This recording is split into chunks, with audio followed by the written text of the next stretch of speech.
The fraudsters are getting more and more curious, and they are now taking checks that they've received and depositing those checks via a smartphone.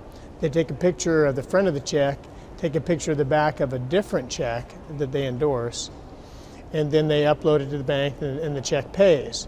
2 or 3 days later, they take that check to a check cashing store, and for the first time, they endorse it in front of the check casher, and then that check is presented, the guy gets the money and walks out the door, and that check is presented a second time. Many of those checks are then caught on pause to pay and kicked back to the check casher, and the check casher goes after the issuer, the drawer, and says, "I'm a holder in due course, pay me." And in fact, the check casher is a holder in due course. The check is a clean check. It's a valid check. It was endorsed for the first time to them, and they are a holder in due course, and they do have all the rights to sue that issuer to receive their money. What is not very well known is Check 21 provides for those kinds of scenarios back in 2004, that if a check is presented more than one time, the first check that was converted from paper into the digital image can be returned for up to 1 year from the date that the injured party discovers the loss.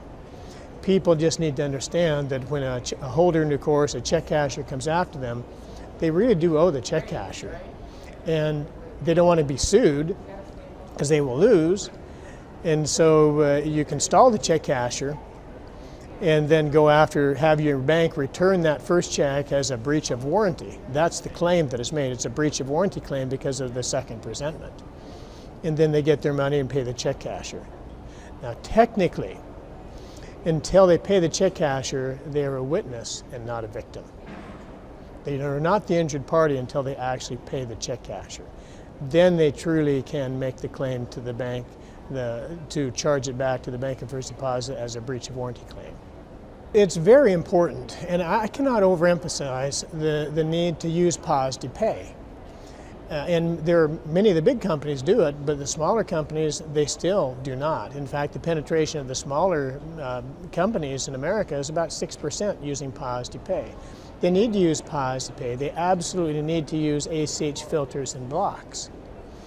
And those will help.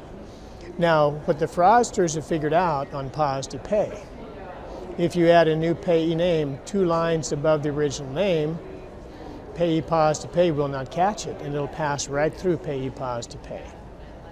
And so there needs to be a means to block out, and there is software that will block out that second line and above so the fraudsters can't perpetrate that scam.